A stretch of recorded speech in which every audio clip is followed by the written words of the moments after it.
The rain taps softly against my window, blurring the Seattle skyline in the distance. I sit cross-legged on my sofa, staring at a single chocolate cupcake resting on my coffee table. One candle stands unlit at its center. 30 years old today, the big 30, and no one seems to remember. I check my phone again for the 15th time in 10 minutes. Still no missed calls, no texts, only the blank screen reflecting my face back at me. The clock ticks to 8 p.m., marking the end of the Audi day with quiet finality. Something inside me sinks. It's official. My milestone birthday has passed without even a single acknowledgement from the people who gave me life. I unlock my phone and open Instagram, knowing it will only hurt. My thumb scrolls almost automatically until I find what I knew I would. My sister Camille's latest post. There she is, glowing at her piano recital, her fingers poised over the keys. 78 likes already. My mother's comment sits at the top. Our brilliant star. Your father and I couldn't be prouder of your magnificent performance. Dad's follows right after. That's my girl. Mozart himself would be jealous. A tightness forms in my throat. 30 years of the same pattern, and it still hurts like the first time. I close Instagram and open my camera roll instead, finding photos of the boutique hotel redesign I completed last month. Warm lighting, a flawless mix of modern luxury and historical detail. The project earned me industry recognition and a significant bonus. A tear lands on the screen, distorting the image of what should be my proudest achievement. I wipe it away. No one's ever going to celebrate you, Emery, I whisper to myself, the words small in the silence of my apartment. Not like they celebrate her. A memory rises uninvited. Me at 10 years old, waiting in the living room, wearing a pink birthday dress my grandmother had sent. My hair neatly brushed, my smile stretched too wide. Hurry up. We can't be late for Camille's recital, Mom had called, rushing past without even looking at me. But what about my party? I had asked in a voice barely heard. Dad had patted my head distractedly. We'll celebrate next weekend, kiddo. We never did.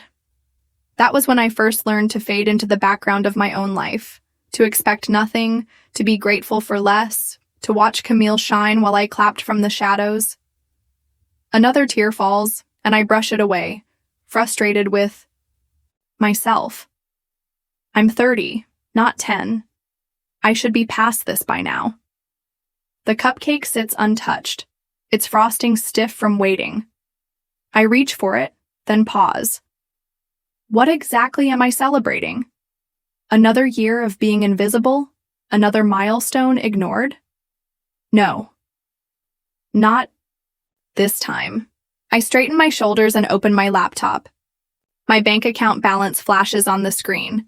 $97,342.16, the result of years of saving, and the $68,000 bonus from the hotel project.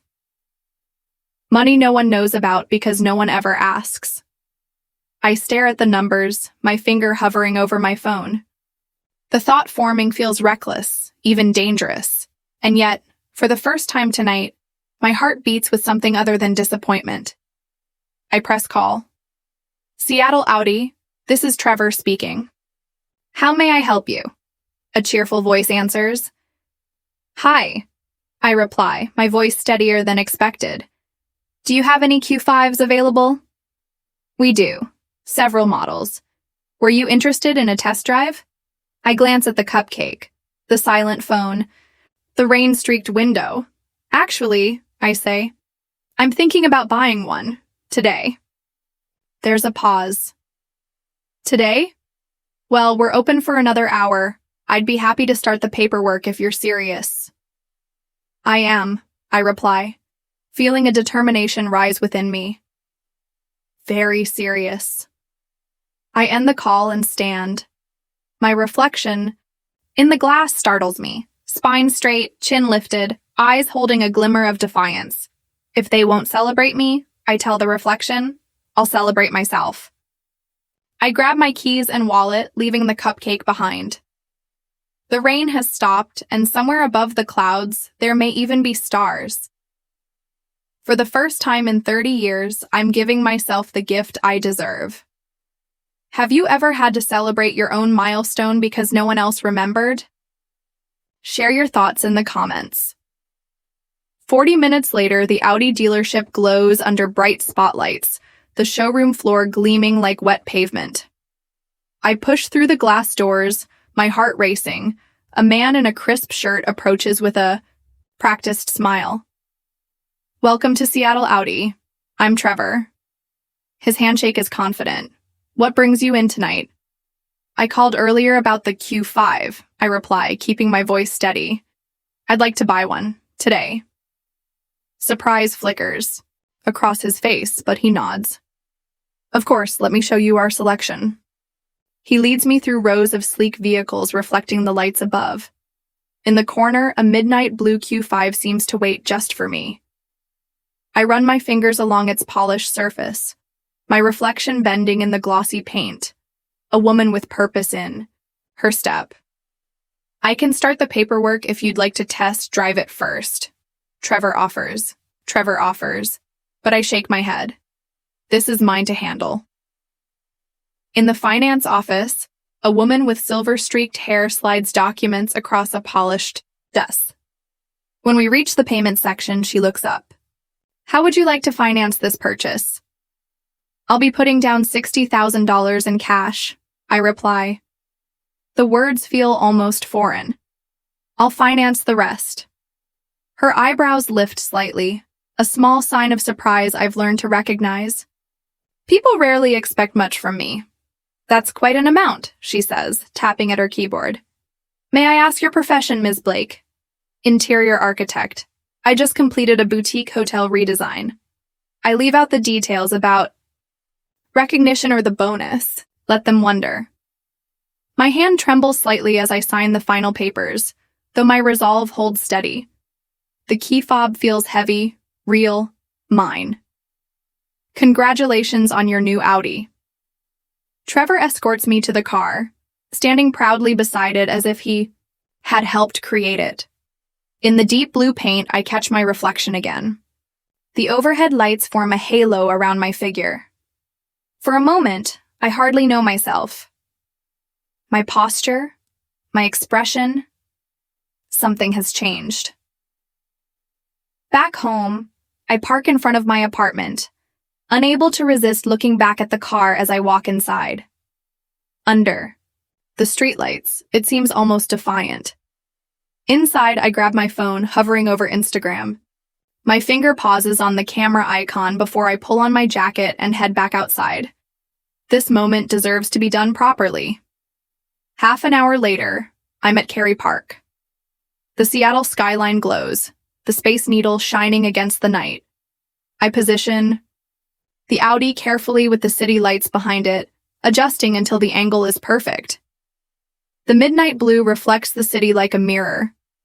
I take multiple shots and choose the best one. The caption takes longer than the photo. I type, delete, retype. Finally, I settle on happy birthday to me. Dream car, dream life. My finger hovers over post for a full minute. This isn't just about a car. It's a statement of worth. One my family has never given me. I press the button before I can change my mind. Notifications start immediately. Colleagues, college friends, old classmates. Likes and comments roll in. Oh my God, Emery, gorgeous car. Happy birthday, you earned it. Didn't know you were an Audi person. Congrats. I savor the moment of validation until my phone buzzes with a call. Mother. I watch her name flash for 3 rings before answering. Emery Jean Blake. My full name. Never a good sign. Where did you get that kind of money? No happy birthday, no kind words, just suspicion. Hello. To you too, Mom, I say, leaning against the Audi's hood for support. I earned it. That car cost more than most people make in a year. Harold, come talk to your daughter about this. The phone shifts hands. Emery? Dad's voice carries the same tone he used when I broke curfew as a teenager. Is this some lease? Arrangement? Financially, this seems... It's mine, Dad. Mostly paid in cash. From my Fairmont project bonus. Silence follows. I can almost hear him recalculating. Well, he finally says, voice unsteady. That feels... impulsive. A text buzzes in. Camille. Wow, didn't think you could afford that. Mom and Dad are losing it. LOL. Seconds later, the family group chat floods with messages about my sudden purchase. Not one of them mentions my birthday. Mother's voice returns. We need to talk as a family. Dinner, tomorrow night, 6 sharp. Is that an invitation or a summons? I ask, surprising myself. This is family, Emery. We're concerned. I glance at my watch. 9:43 p.m. My birthday almost gone, still unrecognized. I'll be there, I reply, but I'll drive myself. After the call, I sit quietly in the Audi, my hands resting on the leather steering wheel. Tomorrow may bring judgment, but tonight belongs to me. I start the engine and head downtown. The streets are calm, most people already home. Near Pike Place, I find a small bakery still open. You caught us just before closing, says a woman wiping down the counter. What can I get you? A birthday cake, I answer softly. A small one. She shows me a simple chocolate cake with buttercream frosting. Any message? I hesitate briefly. Happy birthday, Emery. From me to me. Her eyes meet mine with quiet understanding. She pipes the words in neat script. No questions asked, just a gentle smile as she boxes it up. Hope it's a good one. Despite everything, she says, sliding the box across the counter. Back in the car, I place the cake carefully on the passenger seat. In the window's reflection, I see a woman I'm only beginning to recognize. Someone who has finally decided her value is no longer up for debate. The cake sits beside me like a quiet companion as I drive through the rain-slicked streets, heading home to continue celebrating the birthday no one else remembered. The next evening, the tires of my new Audi crunch over the familiar gravel driveway of my parents' Bellevue home. I park intentionally beside Dad's sensible sedan, the difference between our cars a clear reflection of our differences. Through the large bay window, I notice their silhouettes, Mom, Dad, and Camille, watching my arrival. Their expressions shift from judgment to surprise when they notice the gleaming vehicle. I pause for a moment, still gripping the wheel. The cake box rests on the seat, its message hidden inside like a secret waiting to surface. I inhale deeply. 30 years of unspoken words press against my throat. Today is different. I whisper to my reflection in the rearview mirror.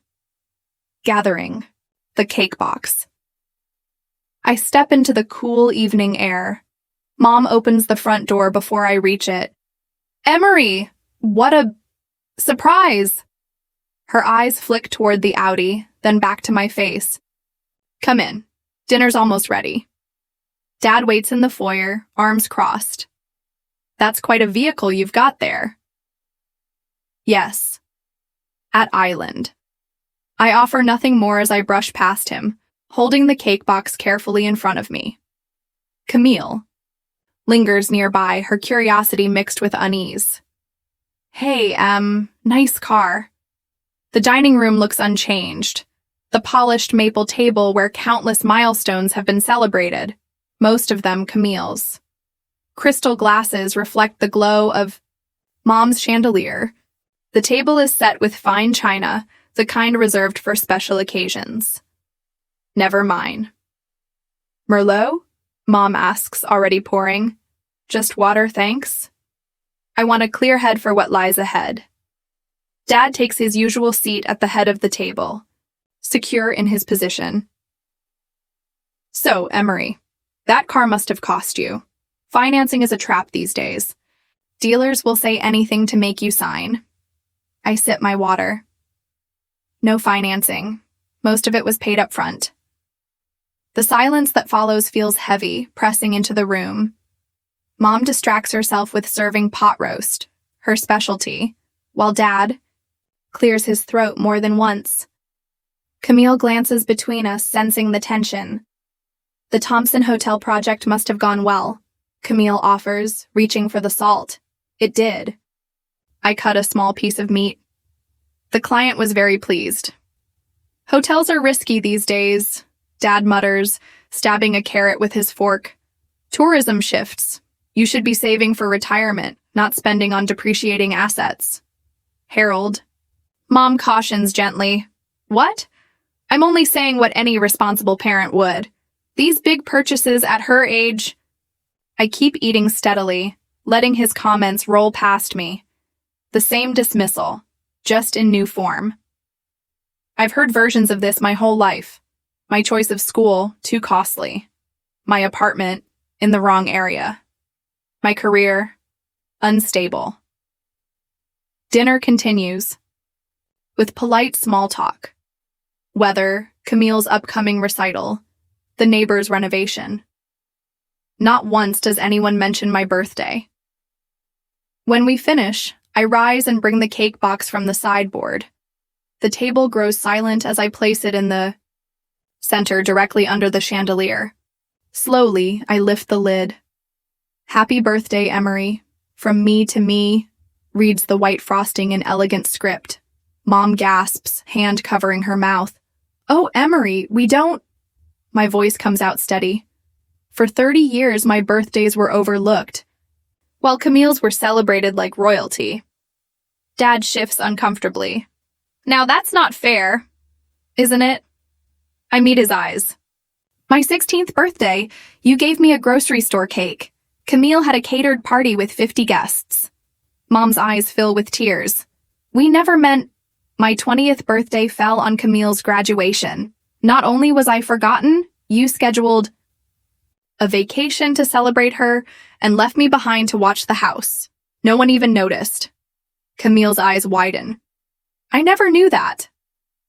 And this year, I continue, my voice growing stronger with every word, not even a text. The room freezes. Only the grandfather clock ticks in the corner, marking the silence. I straighten, shoulders back. I gave myself the gift I deserved, and I don't need anyone's approval. But $50,000 on a car? Dad sputters. That's reckless. Is it? I counter. The hotel project? The one none of you asked about? I turned a struggling property into a destination, raised revenue by 35%, won an industry award, and earned a $68,000 bonus. Mom exhales sharply. That's my money.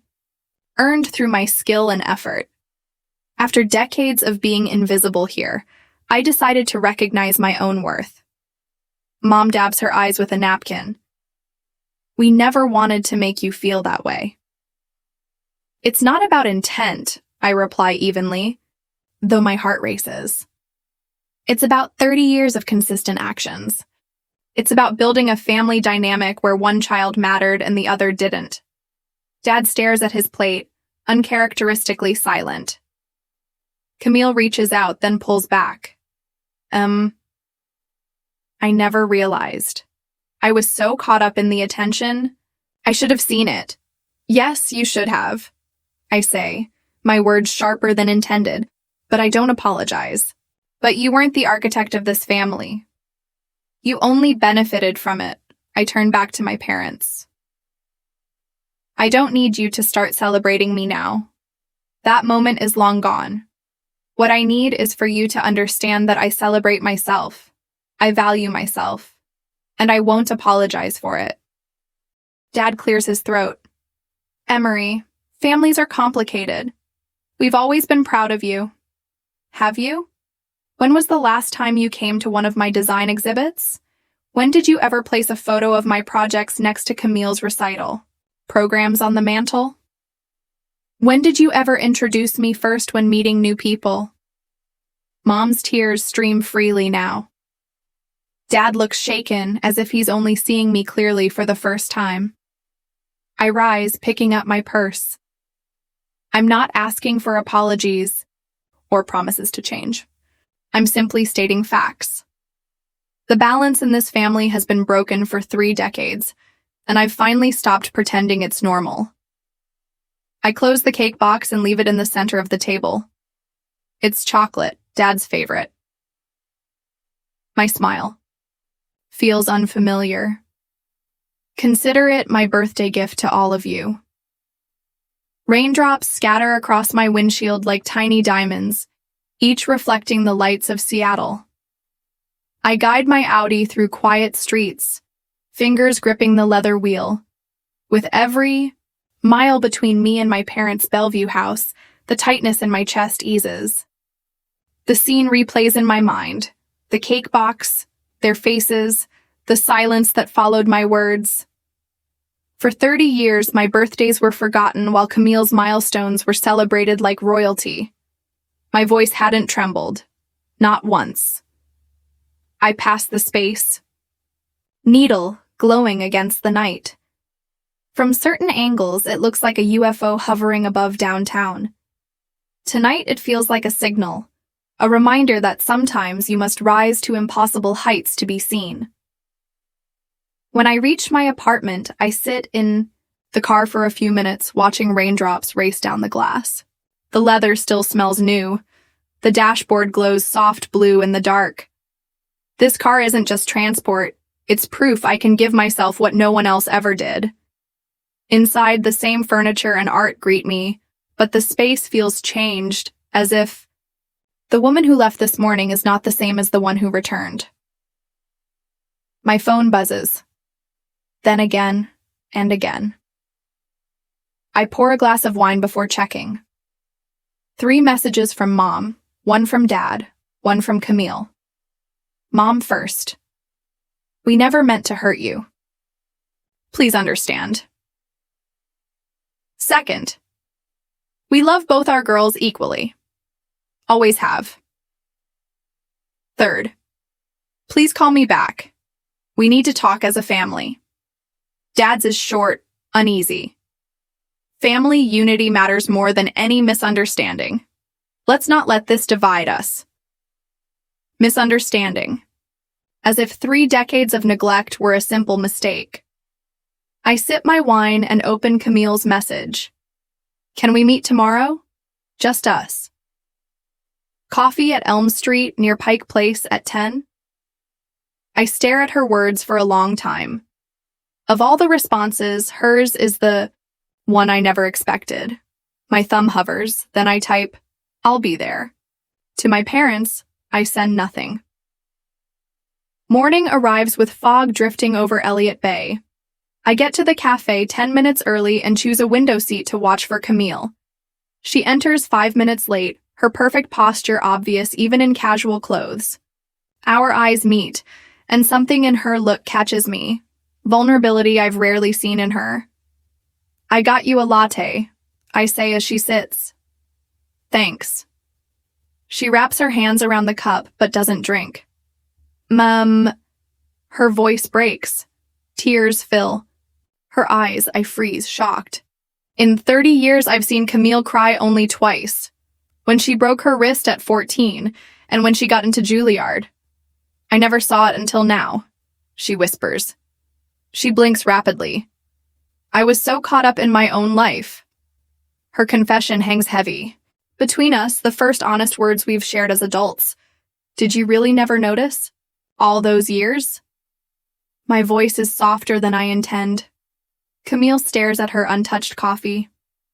I thought you were fine with it. You were always cheering loudest at my recitals, but no one ever came to your architecture shows, not even me. Her words sting, though I've always known them. I never stood up for you, she continues. Her voice steadies. Not when Mom and Dad forgot your high school graduation party. Not when they rescheduled your college graduation dinner for my summer concert. I was blind to my privilege in this family. She reaches for my hand. I'm so sorry, Emery. 4 words. They mean more from her than they ever could from our parents. Later that week, Mom calls. I almost let it go to voicemail, but I answer. Emery, she says cautiously. I was looking at your company website. The hotel redesign you did. It's beautiful. The compliment feels foreign. Dad calls the next day. That car, he says roughly. It suits you. From him, that's as close to love as it gets. Camille. Texts more often now. She asks about my work and shares less about hers. In family group chats, she includes me, correcting our parents when they slip back into old patterns. I watch these changes carefully. 30 years of habit don't vanish overnight. But something has shifted. The first crack in a dam holding back years of silence. In my apartment, I run my fingers over the Audi key fob on my table, the small object that broke the spell. I wonder if family bonds can truly change after decades of imbalance, or if we're only rewriting old roles in a new script. Rain begins again, tapping against my windows. Tonight, it doesn't feel sad. It feels like applause. A week later, rain taps a steady rhythm on my windshield as I drive across Lake Washington toward Bellevue. The car still carries that new leather scent, reminding me of change each time I sit behind the wheel. My phone buzzes. Another text from Mom, the 3rd today. We're so looking forward to seeing you, sweetheart. Drive safely, I tap the steering wheel, still adjusting to this new version of Margot Blake, the one who texts, asks about my work, and seems genuinely interested in my life. The invitation had come 3 days ago. Special family dinner on Friday, Mom had said, her voice holding an unusual hesitation. Nothing fancy, just the 4 of us. I almost declined. After 30 years of old patterns, 6 months feels like too little time to trust real change. But something in her voice was different. Earnest, maybe even nervous. So here I am, crossing the bridge that links my new life with the old one. Behind me is my redesigned apartment with bold colors and statement furniture. Ahead is the tree-lined street of my childhood, where I first learned to fade away. As I turn onto my parents' block, I see something unexpected. Balloons tied to the mailbox. Blue and silver, swaying in the breeze. A knot forms in my throat. I park behind Dad's truck, sit for a moment, and steady myself. Through the windshield, I see Mom peek from behind the curtains. She waves, her smile tentative. The front door opens before I reach it. Emery, she says, stepping forward to hug me. Her embrace lasts longer than usual. Her perfume is familiar, yet feels different in this new space between us. You look wonderful. Thanks, I reply, following her inside. The house smells of roasting chicken and something sweet, cinnamon maybe. What's the occasion? I ask. Go see for yourself, Mom says, her eyes flicking toward the dining room. I step around the corner and stop. The dining table, usually, set with plain white plates, now glitters with fine china and crystal. A vase of flowers stands in the center, next to a white box from Macrina Bakery. Blue and silver streamers hang from the chandelier. Surprise, Dad says, rising stiffly from his chair. Better late than never, I suppose. Camille steps forward, clutching a wrapped gift. Happy belated birthday, Em. I freeze in the doorway, struggling to process it all. Dad gestures toward the cake box. Go on, open it. With unsteady hands, I lift the lid. Inside is a chocolate cake with buttercream frosting. Words written in elegant blue script. Happy. Belated 30th birthday, Emery. I know we can't undo the past, Dad says, eyes fixed somewhere over my shoulder. But your mother and I have been thinking about how we've... He pauses, searching for words. Not been as attentive as we should have been. The understatement lingers in the air. 30 years of forgotten birthdays and overlooked achievements reduced to not attentive. Camille presses her gift into my hands. Open mine first. Inside, I find a sleek black frame. Behind the glass is a professional photo of the hotel lobby I redesigned. The project that earned me a bonus, gave me confidence, and changed everything. Beside it is a review from Seattle Architecture Monthly praising the bold vision and flawless execution. I had it printed and framed, Camille says. Thought you might like it for your office. Thank you, I whisper, moved by her thoughtfulness. It's perfect. We sit for dinner. The conversation is awkward but genuine. Mom serves chicken marsala, my favorite, though she usually makes it for Camille. Dad asks about my projects, his curiosity clumsy but real. Camille fills silences with stories from her music studio. We wanted to make up for missing your birthday, Mom says. It's been so long since we've had cake together. The words catch me off guard. Not an admission of decades of neglect, just one missed moment. Dad nods, cutting his slice. Your mother feels awful about it. I set my fork down. It wasn't just my 30th birthday, Dad. Silence follows. Dad shifts uncomfortably, looking to Mom.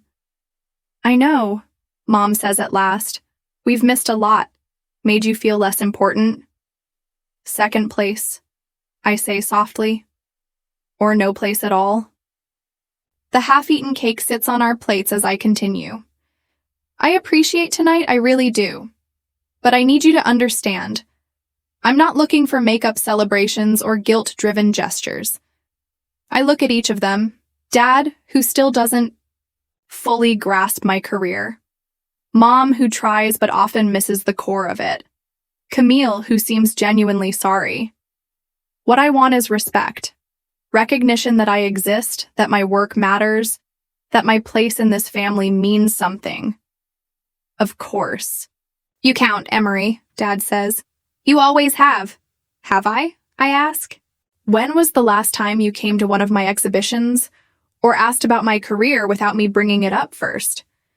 When did you ever put one of my events before Camille's? The silence now feels heavier. Things will be different. Mom promises, reaching for my hand. I let her hold it, my voice steady. They already are. Because I'm different. I decide my worth now, not anyone else. The words linger, not angry, just firm. For the first time, I feel the balance shifting in this room.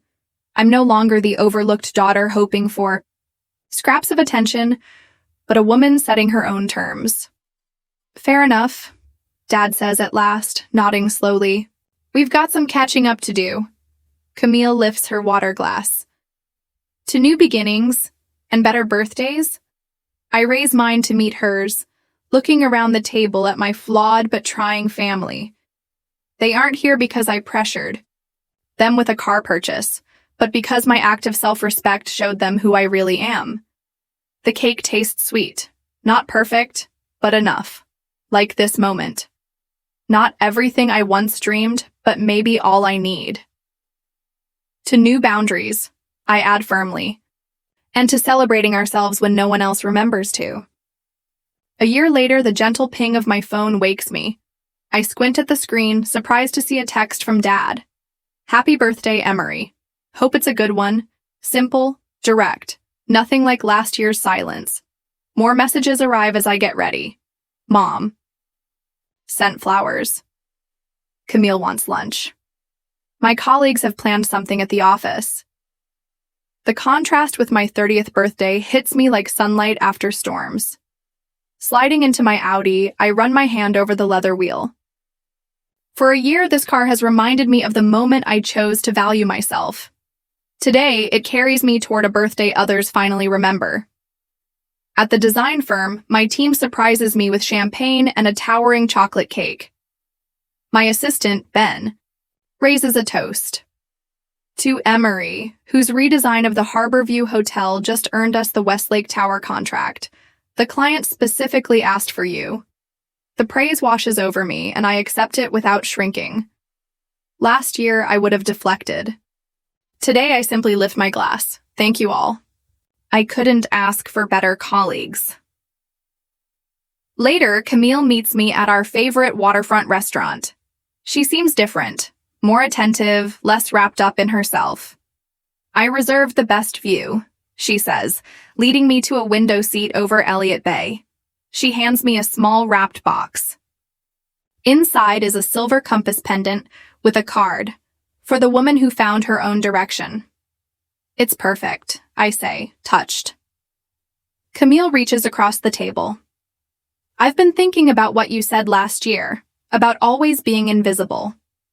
I never realized what it cost you to cheer for me all those years. I clasp the pendant around my neck. We can't change the past.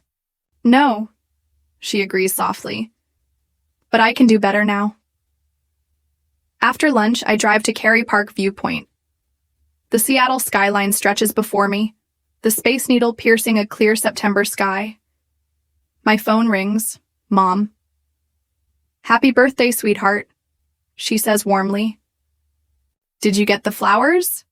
They're beautiful, Mom. Thank you. A pause. Your father and I wondered if you'd join us for dinner this weekend? Nothing fancy, just family. Family? The word feels different now. Lighter, without the weight of expectation. I'd like that, I reply. Saturday works. Not a demand disguised as an invitation, but a genuine request. The difference feels profound. Back home, a package waits at my door, Camille's handwriting. Inside is a handmade scrapbook. Page after page holds memories I thought no one noticed. My college graduation, my first design award, newspaper clippings. On the Harborview project. A note slips out. I see you now. I'm sorry it took so long. I trace a photo of me beside my Audi the day I bought it, the day I stopped waiting for validation and claimed it for myself. Opening my desk drawer, I place a new photo inside, me with my design team at the hotel opening. It feels like the missing piece of my story. The afternoon light filters in as I think of the evening ahead. Mom and Dad's dinner, or the celebration friends have planned at Elliott's Oyster House. Both remain open, free of obligation. For the first time, the choice is mine. Whatever I decide, I'll celebrate on my terms.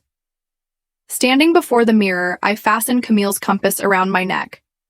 The reflection shows a woman who knows her worth was never tied to family recognition. It was always hers to claim.